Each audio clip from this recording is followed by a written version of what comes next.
Hello students, welcome to Prayagraj one day classes. I hope आप सभी बहुत ही अच्छे होंगे। मैं उम्मीद करता हूँ आपकी तैयारी उससे कहीं ज़्यादा बेहतरीन और शानदार तरीके से चलेगी। इस महत्वपूर्ण वीडियो में पूरी डिटेल इन्फॉर्मेशन शेयर करने से पहले सबसे पहले प्रयागराज वनडे क्लासेस के ऑफिशियल टेलीग्राम से जुड़ें। UP triple UPPSC state PCS RO इलाहाबादी कोर्ट से रिलेटेड जितनी भी हेल्प की जाती है, central government, state government, autonomous जो भी इंस्टीट्यूट्स हैं उससे रिलेटेड कोई भी इन्फॉर्मेशन हो, कैरियर से रिलेटेड, स्टडी में कोई भी अवरोध हो, समस्याएं हो, आप मुझे पर्सनली इंस्टाग्राम पे भी मैसेज करके क्वेश्चन पूछ सकते हो। अगर जेन्युइन क्वेश्चन होंगे उनको डेफिनेटली मैं कंसीडर करता हूँ, रिप्लाई भी अवश्य देता हूँ। सिंसियर कैंडिडेट्स टेलीग्राम पे अवश्य जुड़ें। एक चीज़ स्पष्ट कर दूं, अगर आपको क्लियर कट कोई भी चीज़ें चाहिए, यानी स्पष्टता के साथ अगर आपको कोई भी चीज़ सच स्वीकार करने की हिम्मत है, क्षमता है, सच सुनने की आदत है, कोई ऐसी चीज़ आपको खुश करने के लिए क्षणिक मात्र के लिए यहाँ पे बताया नहीं जाता है, जो वास्तविकता है वही बताया जाता है। चाहे आपके कमेंट नकारात्मक हो या सकारात्मक। जो जेन्युइन छात्र हैं, अन्य कोचिंग संस्थाओं की तरफ कोर्स बेचना, धनार्जन करना, आपको ऐसी कट ऑफ बता दी जाए जैसे यूपीपीएससी में आरओ की Prayagraj one day classes cut off 100% सही हुई। मैंने पेपर का जिस दिन एनालिसिस किया था, पेपर जिस दिन खत्म हुआ उसके आधे घंटे के अंदर ही आपको एनालिसिस करके टेलीग्राम पे बता दिया था कि 135 से 140 के आसपास कट ऑफ रहेगी। उसी रेंज में सिलेक्शन हुआ है बच्चों का, आप जाकर देख सकते हो। 100% मेरी कट ऑफ सही हुई। इवन कोचिंग संस्थानों को भी यह ज्ञात होता है, एक जेन्युइन कैंडिडेट कोई भी भर्ती की तैयारी करता है तो उसको यह ज्ञात अवश्य हो जाता है कि इस पेपर में पर्टिकुलर कट ऑफ कितनी जाएगी, मेरा सिलेक्शन होगा या नहीं होगा, या फिर सिलेक्शन के चांसेस हैं कि नहीं हैं। इवन इतना ज्ञात हो जाता है जो भी सिंसियर तैयारी करता है। कहीं ना कहीं कोचिंग संस्थानों को कोर्स बेचना होता है, इसलिए वो कट ऑफ को कम बता देते हैं, यानी कट ऑफ इतनी कम बता देंगे कि उनके कोर्सेज भी के बाद में छात्रों को वह यह कहकर मोटिवेशन दे देंगे कि आगामी भर्ती आने वाली है, उस पर फोकस कीजिए जिससे उनके कोर्सेज बिकें और उनका कार्य भी चल जाए। तो कोचिंग संस्थानों को भी वर्तमान में समीक्षा करने की खुद की आवश्यकता है कि वो क्या जो चीज़ें बता रहे हैं वो ऑथेंटिक हैं या नहीं है। वो पेपर में खुद बैठते तो कितना स्कोर कर पाते। ये एक मूल्यांकन ईमानदारी से अगर हो तो डेफिनेटली कट ऑफ में कुछ ज़्यादा वेरिएशन देखने को नहीं मिलेगा। कुछ इवन कोचिंग संस्थानों ने तो 115 से 120 भी कट ऑफ बता दिया था। यह उनकी स्थिति थी। खैर आगे बढ़ते हैं। सबसे पहले मैं आपको बता दूं कुछ महत्वपूर्ण चीज़ें। 55/12 के डॉक्यूमेंट वेरिफिकेशन से पहले और इसका रिजल्ट फाइनल मेरिट लिस्ट जाने से पहले 55/12 वाले छात्रों को मैं एक चीज़ स्पष्ट कर दूं कि अगर आपके 35 से 38 नंबर हैं, ये SC/ST और SC/ST की SC में और 35 से 38 नंबर के आसपास हैं, तो आप अपनी SC वाले छात्र जो हैं वो 35 से 38 नंबर पर अपनी टाइपिंग की तैयारी करें। फीमेल्स भी इतनी ही तैयारी करें। लगभग ST में 30 से 35 नंबर है तो आप तैयारी करिए। वहीं पर UR की बात करें तो UR में लगभग 39 से 42 नंबर के आसपास हैं। UR में, EWS में, OBC में, तो तीनों OBC, UR, EWS आप तीनों लोग 39 से 42 है तो आप लोग टाइपिंग की तैयारी करिए। किसी की 0.1% बातों में आने की आवश्यकता नहीं है। फाइनल मेरिट लिस्ट इस बात पर निर्धारित होगी कि कितने बच्चों ने टाइपिंग टेस्ट पास किया है। और बहुत ऑनगोइंग ऐसी भर्तियां हैं जिसमें कई प्रोसेस चल रहा है, यानी किसी महत्वपूर्ण भर्ती में DV की प्रक्रिया हो रही है, किसी में फाइनल मेरिट लिस्ट आना है, RRB NTPC हो, ALB टेक्नीशियन हो, सेंट्रल गवर्नमेंट की तमाम SSC CGL आदि की महत्वपूर्ण भर्तियां हों, तो वह बच्चे उन तमाम महत्वपूर्ण भर्तियों में चले जाएंगे। इसलिए वर्तमान के अनुसार अभी फाइनल कट ऑफ कोई भी 10.1% नहीं बता सकता है।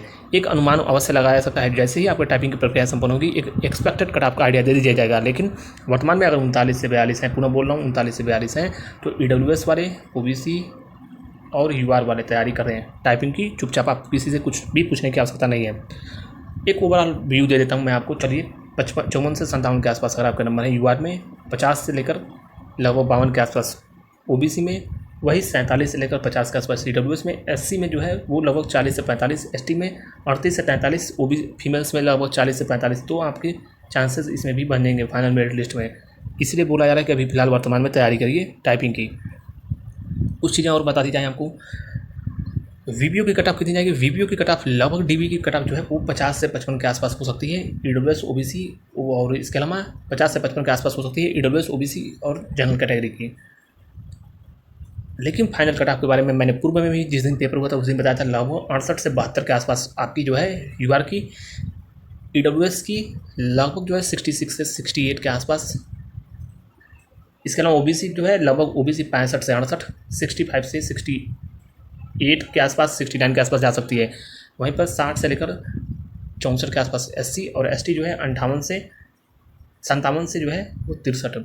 फीमेल्स जो है फीमेल्स भी 64 से 60 से 64 के आसपास ये फीमेल्स की कट ऑफ जाएगी। VPO का रिजल्ट जो है वो आपका अगले महीने नवंबर में प्रकाशित हो जाएगा। डॉक्यूमेंट वेरिफिकेशन की प्रक्रिया होकर फाइनल मेरिट लिस्ट भी बहुत जल्द प्रकाशित हो जाएगा। पूरी उम्मीद है कि लास्ट दिसंबर या फिर जनवरी तक हर हाल में आपकी प्रक्रियाएँ शुरू हो जाएंगी। वहीं फूड एनालिस्ट की बात करें, फूड एनालिस्ट का रिजल्ट पूरी संभावना है कि फूड या ड्रग में से किसी एक का रिजल्ट इसी सप्ताह आने की पूरी संभावना है। सबसे पहले संभावना है कि फूड एनालिस्ट और ड्रग एनालिस्ट में सबसे पहले जो है फूड एनालिस्ट का रिजल्ट पहले प्रकाशित हो सकता है।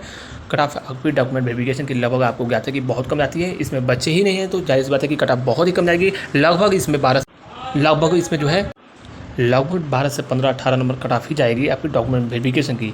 लेकिन फाइनल कट ऑफ के बारे में मैंने आपको बताया था, पहले भी बताया है, वर्तमान में भी बता रहा हूँ, 39 से 42 के आसपास कट ऑफ हो सकती है। ये 39 से 42 के आसपास, 43 के आसपास कट ऑफ यूआर की हो सकती है। 39 से 42-43 यही होगी कट ऑफ मैक्सिमम यूआर की। वहीं पर 35 से जो है 39 नंबर के आसपास ओबीसी और लगभग जो है 31 से 33 नंबर के आसपास जो है ईडब्ल्यूएस और एससी की जो है लगभग 27 से 31, एसटी की जो है वो 22 से 25-27 नंबर के आसपास हो सकती है। इसके अलावा फीमेल्स की कट ऑफ भी 35 से 38 नंबर के आसपास होगी।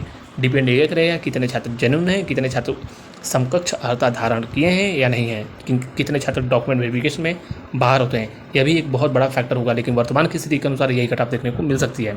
Final merit list document verification बहुत कम जाएगा। एक्सरे टेक्नीशियन का सब कुछ सही रहा तो रिजल्ट बहुत जल्द इसी महीने प्रकाशित हो जाएगा। इसके अलावा एसओ की एक बड़ी भर्ती देखने को मिलेगी। पूरी संभावना यह भर्ती जो है लगभग 1500 से 2000 के आसपास सीटें हो सकती हैं और पंचायत चुनाव से पहले जनवरी-फरवरी तक विज्ञापन आने की संभावनाएं प्रबल हैं। इसके अलावा एक और चीज़ आरओआर की महत्वपूर्ण भर्ती के बारे में स्पष्ट रूप से मैंने बताया है कि इस महीने जो है आपको इन्फॉर्मेशन दे दी गई थी। कुछ चैनलों ने कहा कि विज्ञापन ही नहीं आएगा, फिर अपनी बातों से विमुख हो गए, यानी पलट गए, आप ये कह सकते हो। इसलिए बोलता हूँ ऑथेंटिसिटी जहाँ हो वहीं पे विश्वास करिए। कोर्स बेचना इनका उद्देश्य ही होता है कि भर्ती प्रक्रिया में 3 से 4 महीने का गैप दिखाएगा जिससे इनके कोर्सेज बिके। जबकि होता है इलाहाबाद हाईकोर्ट का तमाम ट्रैक रिकॉर्ड देखोगे तो माननीय इलाहाबाद हाईकोर्ट की भर्तियों में प्राय 60 दिन ही मैक्सिमम मिलते हैं। 45 से 60 दिनों में परीक्षाएं हो जाती हैं। लास्ट अक्टूबर या नवंबर में सर्वाधिक उम्मीद है कि विज्ञापन प्रकाशित होगा। लगभग 400 से 500 के आसपास आरओआर की महत्वपूर्ण भर्ती का विज्ञापन देखने को मिलेगा और परीक्षाएं भी 1.5 से 2 महीने के अंदर करा ली जाएंगी। भर्ती प्रक्रियाएं बहुत युद्धस्तर पर होती हैं। ये मानकर चलो कि अप्रैल मई में आपके हाथों में ज्वाइनिंग लेटर भी होगा। तैयारी करते रहिए।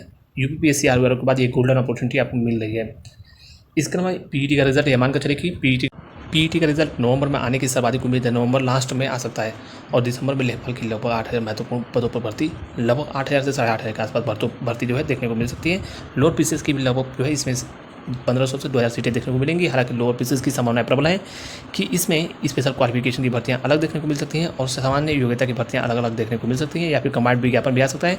पदों के अनुसार ही कट ऑफ आने की उम्मीद है, यानी जिस पद अगर कमांड विज्ञापन भी आता है तो विभिन्न पदों के सापेक्ष उनकी अलग अलग कट ऑफ बनेगी, क्योंकि स्पेशल क्वालिफिकेशन की भर्तियों में छात्रों का होना भी अनिवार्य है। तो ये अपने आप में इन सब चीज़ों से भ्रमित होने की आवश्यकता नहीं है। पहला ही विज्ञापन लेखपाल का होगा, इतना स्पष्ट है। 99% की पहला विज्ञापन ही लेखपाल का हो सकता है, इसकी पूरी संभावनाएं हैं। तो फिलहाल इस महत्वपूर्ण वीडियो में बस इतना ही। कोई भी और डाउट क्वेश्चन हो कमेंट बॉक्स में कमेंट करके पूछ सकते हो। मैं बोल रहा हूँ वीडियो को लाइक करो या शेयर करो, लाइक करो या ना करो, लेकिन सिंसियर कैंडिडेट्स के पास शेयर अवश्य करना जिससे हमको रियल ऑथेंटिक सूचनाएं मिलती रहें। Thank you so much, all the best, जय हिंद। करने वाले हैं यूपी लेखपाल की सबसे बेस्ट बुक के बारे में, जो कि चक्षु पब्लिकेशन की उत्तर प्रदेश ग्राम समाज एवं विकास की बेस्ट बुक है, जो कि लेटेस्ट पैटर्न और ट्रेंड के अकॉर्डिंग बनाया गया है। इसमें 3 सॉल्व्ड प्रीवियस ईयर के क्वेश्चंस मिलेंगे। इसके अलावा व्याख्या की गई है और इसमें 1100 से अधिक विगत वर्ष की परीक्षाओं के प्रश्नों का भी इसमें संकलन किया गया है। 100% एग्जाम के ओरिएंटेड है। इसकी प्रिंटिंग क्वालिटी और सबसे महत्वपूर्ण चीज़ है इसमें टू द पॉइंट सिलेबस में एग्जाम के ओरिएंटेड बताया गया है। जो एग्जाम के रेलेवेंट क्वेश्चंस हैं और जो पैटर्न है उसके अकॉर्डिंग आप देख सकते हो कि इसमें सारी चीज़ों को बहुत ही आसानी से बताया गया है। तो कहीं ना कहीं ये आपके एग्जाम के लिए बेनिफिशियल है। तो इस प्रकाशन से संबंधित कॉम्बो आपको जो है बुक का पेपर भी मिलेगा। कॉम्बो अगर आप देखोगे तो इसमें राजेश लेखपाल की मैथ, ग्राम विकास लेखपाल में तमाम मैथ के अलावा सामान्य ज्ञान की तमाम हिंदी की भी पुस्तकें उपलब्ध है। तो इसको परचेज करने के लिए लिंक डिस्क्रिप्शन में मिलेगा या फिर किसी भी नज़दीकी पुस्तकों की दुकान पर या आसानी से उपलब्ध है, वहाँ से आप इसे आसानी से परचेज कर सकते हो। Thank you.